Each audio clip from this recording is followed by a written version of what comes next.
Bien, como va a ser la cuaresma ya muy pronto y estamos en época de preparación para la cuaresma,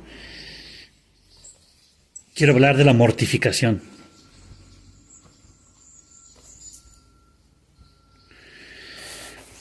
No es suficiente con arrepentirse de los pecados y ganar la gracia de Dios, sino que uno tiene que poner el hacha en la raíz de todos los problemas espirituales. Eso dice San Benito en la Santa Regla, dice que los vicios, los problemas se atacan de raíz. Entonces hay que someter todos nuestros hábitos pecaminosos porque nos exponen a grandes peligros de perder la caridad y también nos frenan en el progreso de la perfección de gran manera. Todos somos principiantes, dice San Benito en la Santa Regla que esa regla fue escrita para principiantes. Pero esa es una costumbre de Santo Tomás de Aquino también decir que su suma fue para principiantes, porque todos somos niños pequeños, ¿no? En la vida espiritual somos principiantes. A ver, los maduros son los santos en el cielo, realmente. Entonces hay que hacer todo lo que podamos para remover el pecado y crucificar la carne con todos los vicios y concupiscencias. Es San Pablo a las Gálatas. Entonces, ¿qué es la mortificación primero, no? ¿Cuál es la naturaleza de la mortificación? Así como la muerte natural priva a un hombre de su vida natural, también la mortificación priva al hombre de su vida sensual, que es contrario a los preceptos de la moral de Jesucristo. Por eso la mortificación es una santa violencia que hacemos contra nosotros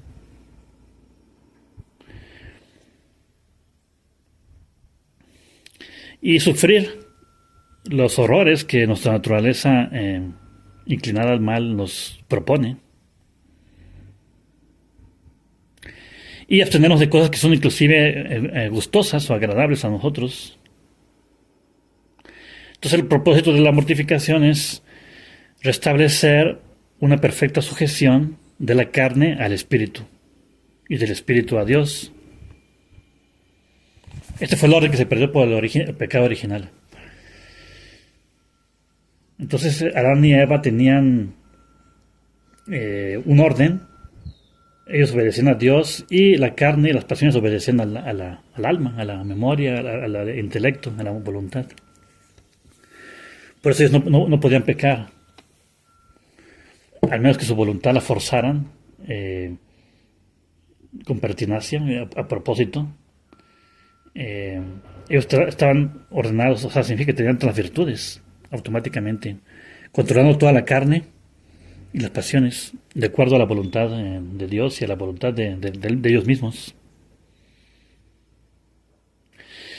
Hay que decir que no somos protestantes, o sea, los protestantes aniquilan las pasiones, piensan que toda la naturaleza humana es mala, que está completamente corrompida, y eso no es cierto. Entonces, no se trata de aniquilar las pasiones, porque en sí mismas no son malas las pasiones. Es algo, Dios nos hizo así con esas pasiones. Lo que hay que hacer es someterlas, ¿sí? Ponerlas en orden.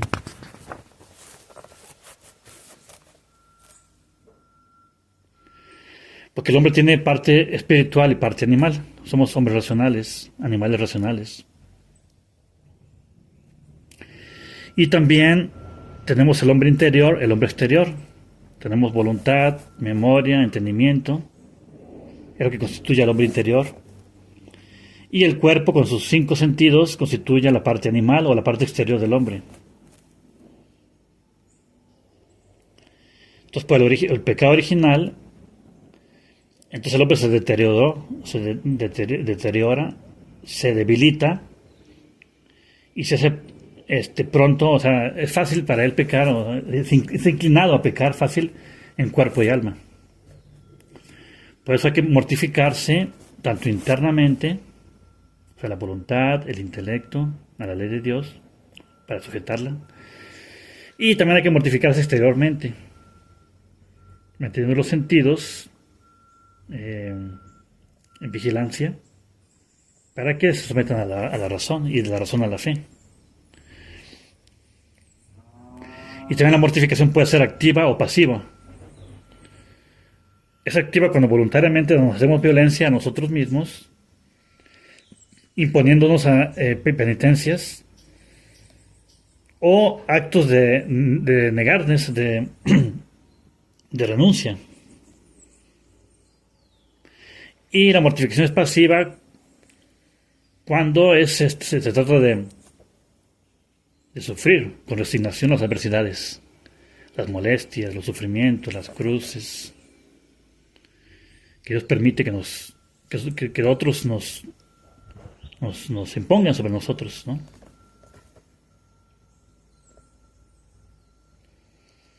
Pues se dice que si uno no es capaz de sufrir las mortificaciones que vienen de Dios, digo, eso muchas veces es orgullo, a menos que sea por obediencia, muchas veces es orgullo querer otras penitencias externas.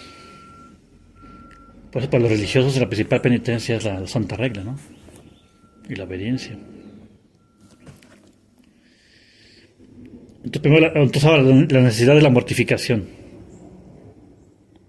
Primero las Sagradas Escrituras, dice el Eclesiástico: no vayas detrás de tus pasiones, pero dale espalda a tu propia voluntad.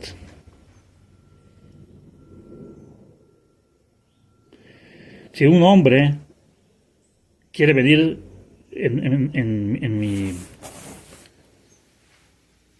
a mi camino, si niegues a sí mismo, tome su cruz y sígame. Y San Pablo dice: hermanos, no somos deudores a la carne para vivir de acuerdo a la carne, porque si vivimos de acuerdo a la carne, moriremos.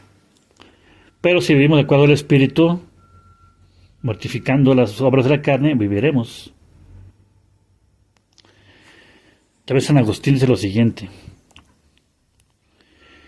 toda la vida de un cristiano, si es que vive de acuerdo al Evangelio, será una cruz y un martirio.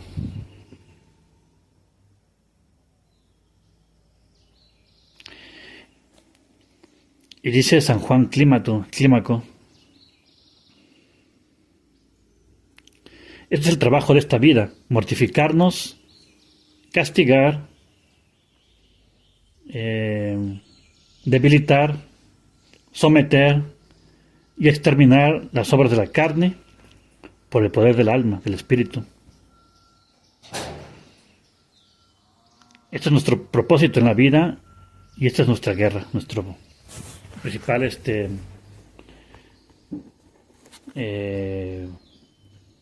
deber en esta vida. Siguiente, lo vemos en el ejemplo de Jesucristo mismo y los santos. Toda la vida de Jesucristo estuvo hecha de ininterrumpidas mortificaciones. Y sabemos que Dios conoció a todos los predestinados a ser hechos de acuerdo a la imagen de su Hijo. Romanos, San Pablo de Romanos.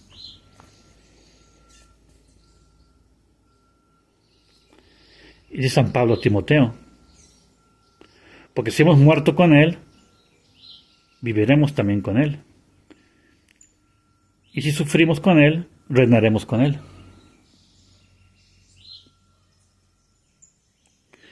Todos los santos han imitado el ejemplo de San Pablo, que dijo de sí mismo: castigo mi cuerpo y lo someto a sujeción, porque quizás después de haber predicado a muchos, no vaya yo a ser también reprobado. A los Corintios.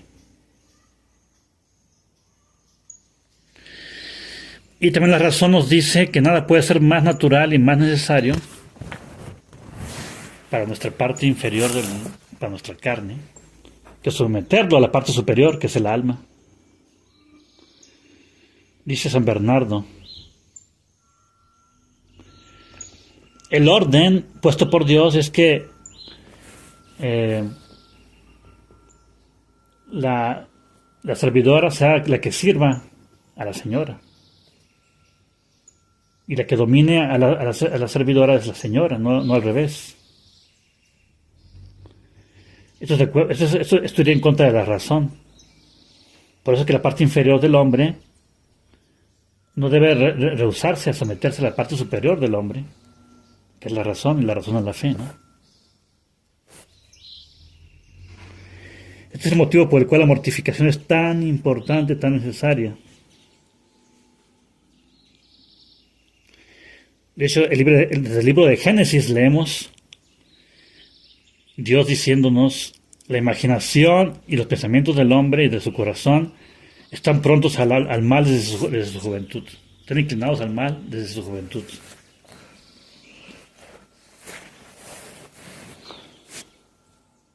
Y San Pablo que la carne lucha continuamente contra el espíritu. Son dos leyes contrarias que luchan constantemente, una contra la otra.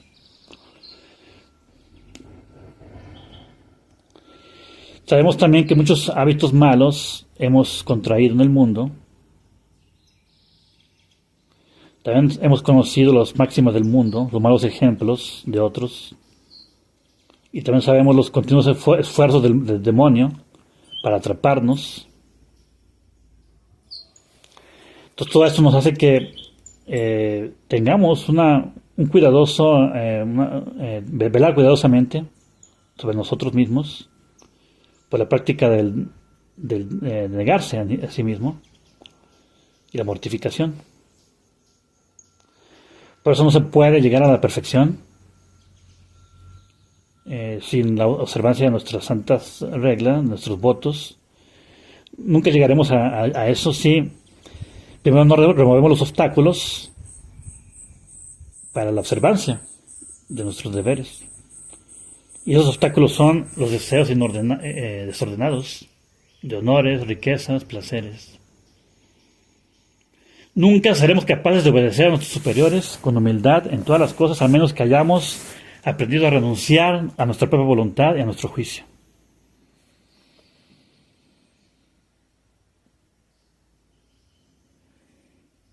Entonces, ¿cuáles son los frutos de la mortificación? Primero, va a traernos tranquilidad y paz al alma. Todas las perturbaciones y todas las ansiedades y cansancios de nuestra vida son el resultado de nuestra rebelión y nuestra concupiscencia y de las pasiones desordenadas.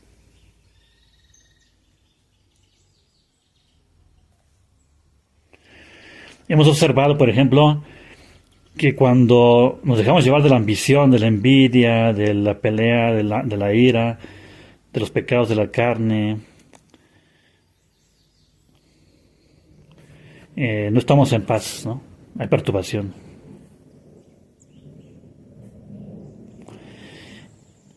Y hay que exterminar la causa para que los efectos también se exterminen, ¿no? O sea, que pues hay que atacar a la raíz del problema. La mortificación es lo que nos ayuda. Entonces dice la imitación de Cristo, dice, cualquier cosa que un hombre desee desordenadamente, eso implica que el hombre se pierde su paz interior. Pero si refrena sus inclinaciones, puede llegar a estar presentemente triste porque la lucha es dura, pero su conciencia no la acusará y estará en paz. Por no ser esclavos de esos pecados o de esas pasiones. De hecho, esa es precisamente la consecuencia. Luchar contra todas esas inclinaciones es precisamente ser libres. Y de ahí viene la paz de Dios.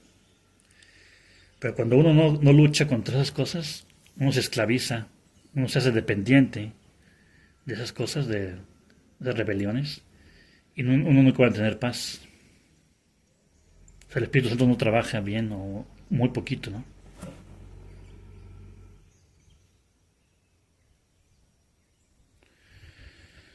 Por eso dice el Salmo 26, dice, si todos los ejércitos en el campamento se levantan en contra de mí, mi corazón no temerá. Claro, cuando uno está en paz con Dios, en paz con las, digamos, luchando contra los enemigos, uno no tiene miedo. Pero si uno lo vence la glotonería, la envidia y todo ese tipo de cosas frecuentemente y uno no lucha contra eso, claro, nos va a dar miedo, otros enemigos nos van a dar miedo cuando nos ataquen, ¿no? Entonces la mortificación hace que la práctica de la virtud sea fácil, porque remueve todos los obstáculos para practicar la virtud. Alguien verdaderamente mortificado encuentra muy pocas tentaciones, porque como evita las ocasiones próximas y remotas, y como cuando se aparecen esas tentaciones, gana fácilmente la victoria. Entonces es más fácil que practique la virtud de las virtudes y entonces tiene más paz.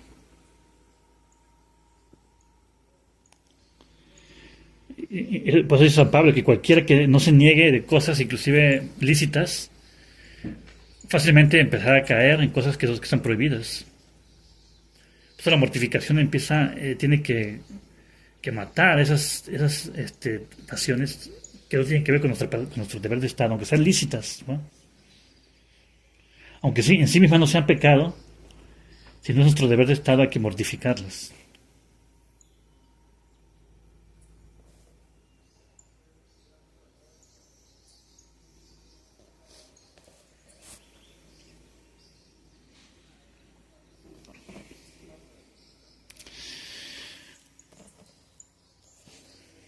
Y eso inclusive en el aspecto exterior del hombre. Cuando el hombre exteriormente eh, lucha contra sus tendencias, eh, también tiene paz, digo,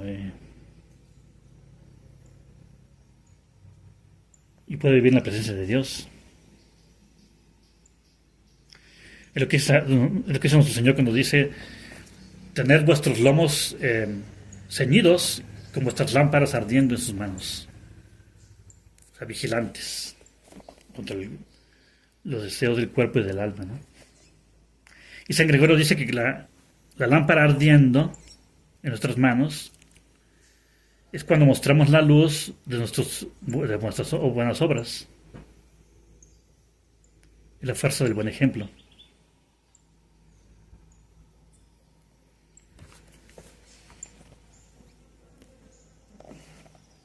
Ahora empezamos con la mortificación del intelecto. Hay que decir que la voluntad es una facultad ciega que depende del intelecto para la luz, para que se mueva.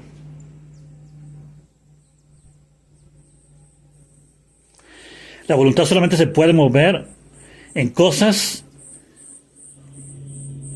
que vengan del intelecto, órdenes, luz. Por eso es que si el intelecto está desordenado, la voluntad también se desordena. Y si la voluntad está desordenada, las facultades también se están desordenadas. Y la ejecución de las órdenes de la voluntad también están desordenadas. ¿Te fijas la importancia aquí de la tradición, la doctrina católica como debe ser? Porque si no hay luz, si no hay doctrina, si no están bien firmes los principios de la fe, la voluntad no puede. Eso se desordena. Y todo lo demás se desordena. O sea, nadie da lo que no tiene. Si uno no tiene luz, no tiene orden, no puede dar orden a la voluntad, a los sentidos, a las facultades. Si fijan aquí, ese es un motivo fuerte de por qué la doctrina es tan importante, ¿no? Esa es la primera, es la luz.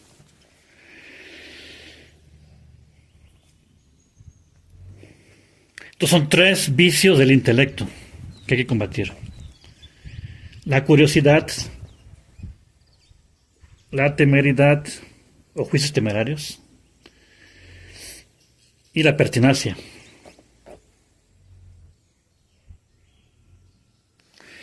La curiosidad nos inclina a querer saber verdades que están por encima de nuestro conocimiento, de nuestro entendimiento, de nuestro deber de Estado.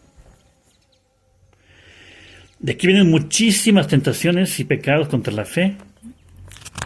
Y el Espíritu Santo nos pone en alerta contra esto, diciéndonos, en el Eclesiástico dice, no busquéis las cosas que están por encima de vosotros. No busquéis las cosas que están por encima de vuestra capacidad. Pero solamente buscar las cosas que Dios ordena, os ordena. Solamente pensad en esas cosas. Y en muchos de los trabajos de Dios, en muchas de las obras de la Divina Providencia, no seáis curiosos. Porque no es necesario para nosotros ver con los ojos esas cosas que están escondidas para nosotros en la Divina Providencia. Es innecesario ser demasiado curioso. Y no seáis preguntón acerca de los trabajos de Dios. ¿Por qué Dios hace esas cosas? ¿Por qué Dios trabaja de esa manera y en ese tiempo? Porque muchas cosas son hechas que están por encima del entendimiento del hombre. Claro, la sabiduría de Dios. Y el sospechar acerca de ellas ha engañado a muchos y ha entretenido a sus mentes en la vanidad. O sea, mucha gente interpreta, ¿no?, lo que Dios quiere, lo que Dios hace, y se desaniman. Es el Eclesiástico 4:22, muy, muy importante. Es el Espíritu Santo. Por eso es el vicio de la curiosidad, que hace que uno observe, por ejemplo, en los actos de los hermanos, de las hermanas, del superior, ver lo que hacen o lo que dicen con un espíritu de criticismo y de juicio temerario.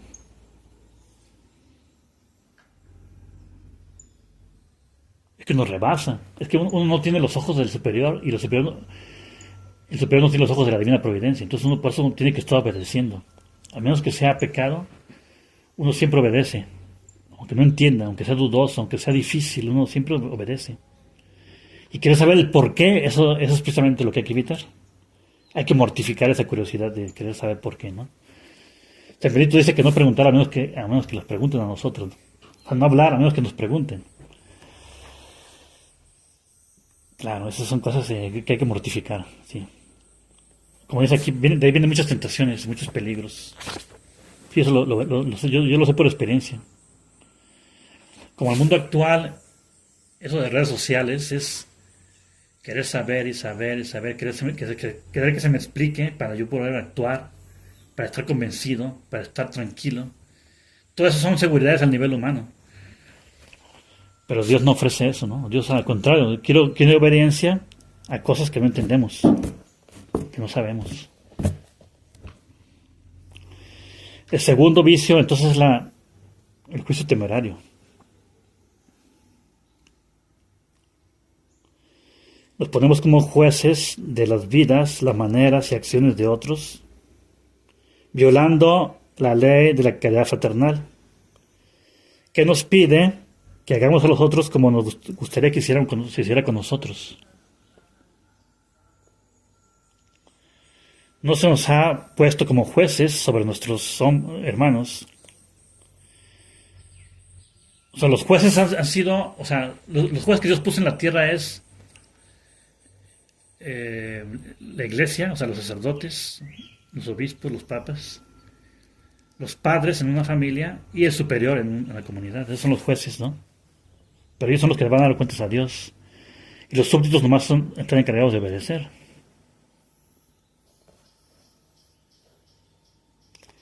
no juzgar, no querer saber, a menos que sea por el bien común, ¿no? Uno a veces tiene que saber por el bien común, para explicarle a otros, ¿no? Por ejemplo.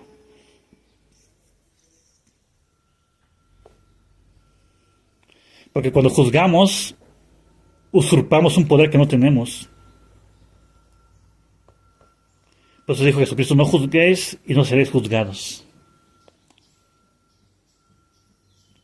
Si no es nuestro oficio juzgar, ¿por qué juzgar? Eso es lo que Jesucristo nos está diciendo aquí.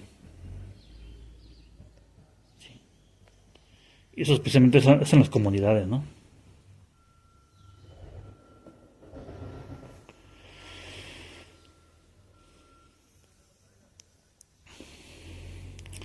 Se dice también que cuando juzgamos a otros, muy frecuentemente esos juicios, aunque no sea nuestra intención, son confesiones de nuestra propia iniquidad. Lo que dice San Pablo de los Romanos, dice, tú te haces inexcusable, tú que juzgas, porque donde juzgas a los demás, te condenas a ti mismo, porque tú haces lo mismo que juzgas. Romanos, San Pablo de los Romanos. Grave, sí, grave, porque si uno juzga lo que hace, realmente uno lo hace también. Entonces uno se está autojuzgando y uno ya se hace reo del infierno, ¿no? Por ejemplo, ¿no? Entonces hay que mortificar nuestro juicio y siempre interpretar las palabras y acciones de otros en un espíritu de caridad. Dice San Bernardo, cualquier cosa que veamos o que escuchemos, hay que pensar siempre que es hecho con buena intención, inclusive aunque apareciera que fuera de otra manera. Y si la maldad es muy manifiesta y que no puede excusarse, entonces hay que simpatizar con la fragilidad de nuestros hermanos y hay que ponernos en guardia contra nuestra propia alma, ¿no? Porque nos puede pasar lo mismo. Claro. O sea, cuando nos ofenden o nos hacen caso cosas graves, nomás simpatizar, pobrecitos, ¿no? Sí, pobre, simpatizar, sí, rezar por ellos. Y ponernos en guardia contra uno mismo. Uno solamente juzga cuando es por el bien común, ¿no? Para proteger el bien común o proteger a Jesucristo y su bien, o el bien de la iglesia, ¿no? La fe, la esperanza, la caridad.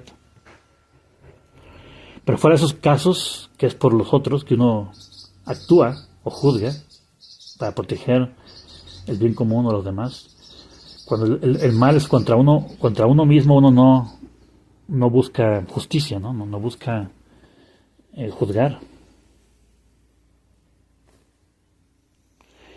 Dijo San Pablo, el que piense que está de pie, tenga cuidado, no vaya a ser que caiga en cualquier momento. Porque sabemos que si Dios nos quita las gracias que nos ha dado, podremos llegar a ser los más grandes pecadores. Entonces el otro pecado del intelecto es la pertinacia, o ser obstinado. Es cuando defendemos nuestras propias opiniones con terquedad.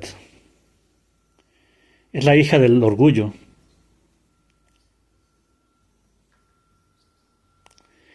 Es una fuente de muchos peligros. Es el peor peligro de una comunidad, dice. Porque incita a las luchas, a las divisiones, a la ira. Y dice el libro de los Reyes, dice que este pecado es muy parecido al pecado de la brujería, por la rebeldía que implica esa pertinacia. Y también se parece mucho al crimen de idolatría. Porque así como la idolatría, uno rehúsa obedecer. ¿Sí? Adorar la voluntad de Dios, ¿no? O someterse a lo que Dios quiere de uno. Entonces no querer someterse y estar obstinado es como idolatría, ¿no? Como superstición. Entonces en la práctica hay algunas prácticas que se recomiendan aquí. Primero, despedir sin retraso todos los pensamientos que vayan en contra del deber de Estado. Por ejemplo, los pensamientos de la casa, de los padres, de los amigos. Tratar de olvidar las cosas que hemos visto en el mundo. Tampoco preocuparse por lo que nos va a pasar en el futuro, o acerca de la comida, las recreaciones, los deberes, sino que cada día rezar por nuestros padres y parientes y amigos. Y en cuanto a lo demás, dejar que los muertos entierren a los muertos. Hemos dejado el mundo no solo en cuanto al cuerpo, sino que por nuestra profesión hemos roto con todo lo que nos vinculaba al mundo. Se lo dejamos a Dios, la parte de Dios. Pues no nos preocupamos por cosas del mundo. La parte de Dios. Por ejemplo, también otro aquí es, cuando leamos noticias, inclusive cuando son de carácter religioso, hay que tener mucho cuidado de no almacenar todo eso en la mente cuando no es necesario, ¿no? Por ejemplo, no leer solamente por curiosidad o porque tenemos tiempo libre, especialmente si vamos a descuidar nuestra lectura espiritual o nuestro estudio. Es un tipo de mortificación intelectual. También no hay que acelerarse en formar nuestro propio juicio o en expresar nuestra opinión. Solamente decir con sinceridad, con simplicidad, con modestia, lo que queremos decir. Y aceptar, digamos, lo que nos toque. Eso va con los inferiores, ¿no? Con simplicidad uno manifiesta su manera de pensar o sus sugerencias y ya está listo para cualquier cosa que se decida o cualquier cosa que se haga, ¿no? No mezclarse en cosas que no nos importan. No examinar o criticar las acciones y las direcciones de los superiores. Ellos son los responsables delante de Dios, no nosotros. Por eso no hay que tampoco estar ansiosos en escuchar noticias, recibir cartas o saber cosas, ¿no? Ahora la mortificación de la voluntad, del amor propio.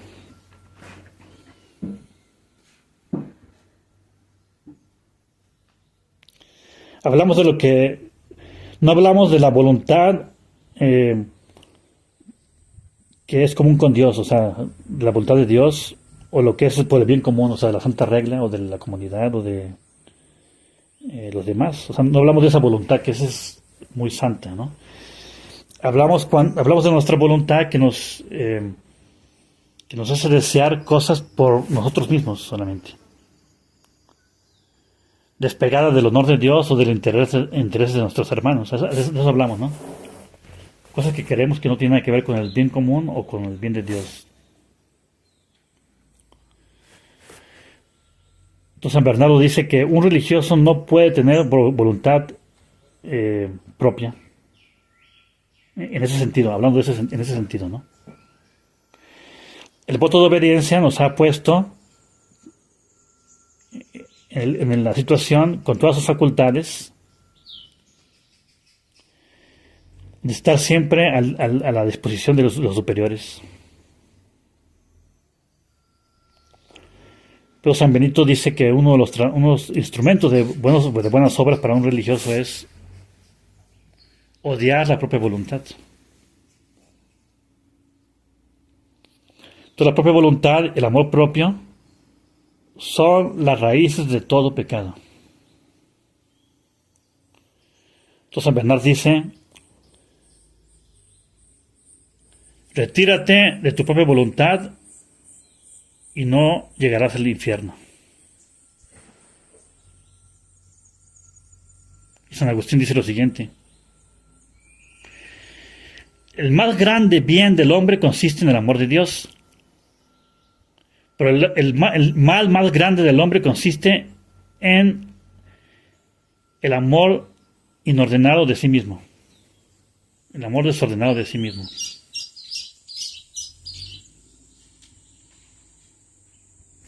Fíjate qué interesante, o sea, esto es precisamente lo que es la iglesia o la evangelización, nueva evangelización. O sea, el primer mandamiento es claro, ¿no? Para un católico. Amar a Dios con todo tu corazón, con toda tu alma, con todas tus fuerzas. Pero la nueva evangelización, al poner la libertad como el centro del hombre, al poner como opcional el oficio divino, que es el amor de Dios, inclusive muchas cosas católicas ya ponerlas como opcionales, porque así Dios nos quiere y así nos salvamos ya como somos. Básicamente el hombre moderno le dan o le dicen que el amor de Dios es opcional. Y al poner al amor de Dios opcional, el hombre se pone en su lugar. Claro, como no lucha contra sí mismo, y como le dicen que así Dios lo quiere, entonces no busca el amor de Dios, busca el amor de sí mismo. Se esclaviza a su propio amor. Pues es tan diabólica la nueva evangelización. O sea, hace esclavos a la gente. Por eso realmente urge la verdadera doctrina, ¿no? Con todos los hombres, los católicos.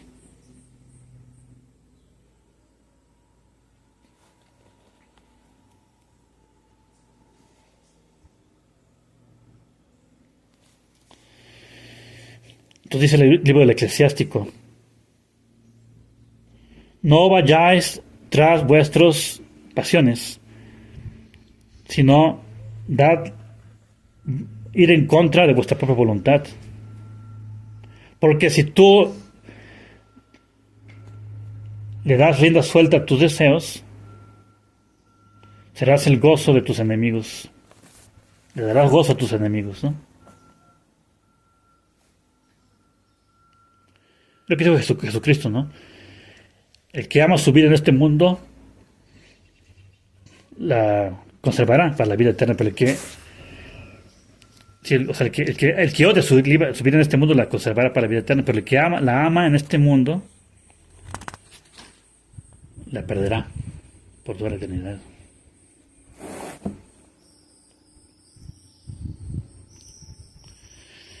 Entonces aquí son unas sugerencias también. Con eso terminamos hoy, esta hora. Entonces hay que hacer todo siempre con alegría y prontitud.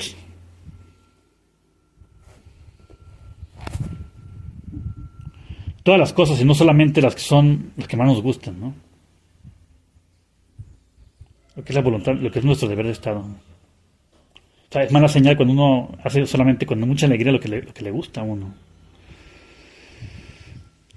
También hay que evitar amar cosas particulares, peculiares, y estar indiferente en las cosas de los ejercicios comunes de la comunidad, por ejemplo. Ejercicios comunes, no estar tan emocionado con esas cosas, ¿no? Son malas señales, hay que mortificar eso. Por ejemplo, encontrar dificultades en someterse a la voluntad del superior,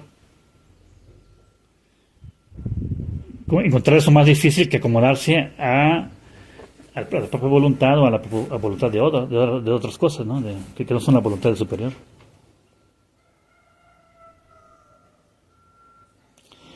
También evitar murmurar o molestarse cuando nos corrigen o nos dan admoniciones por parte de los superiores.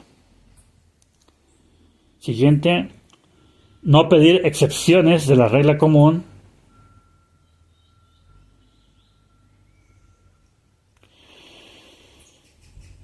Sí, la siguiente,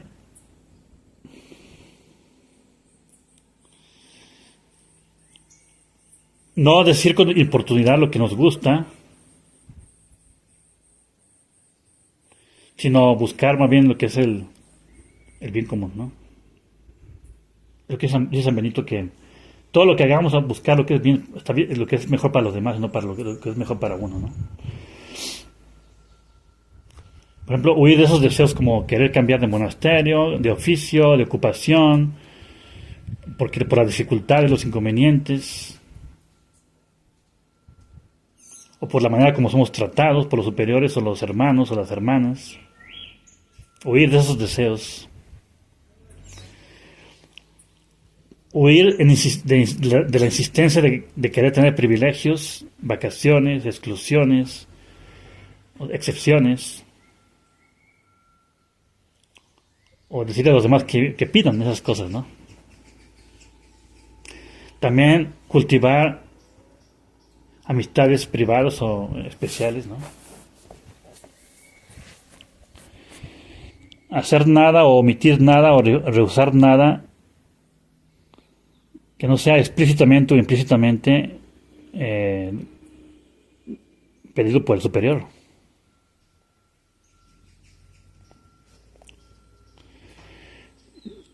Leemos en San Mateo: a menos que os convertáis y os hagáis como pequeños niños, no entraréis en el reino de los cielos.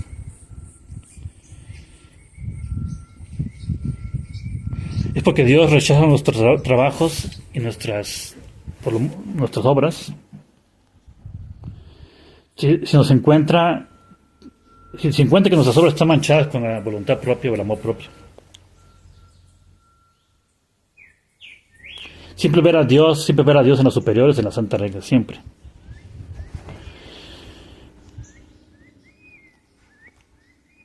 Nunca hacer algo porque es agradable a uno mismo, sino porque es la voluntad de Dios.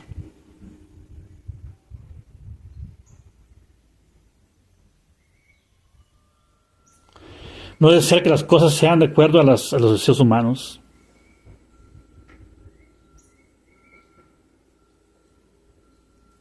No desear nada, sino que Dios sea glorificado en todas las cosas. En prácticas, ¿no?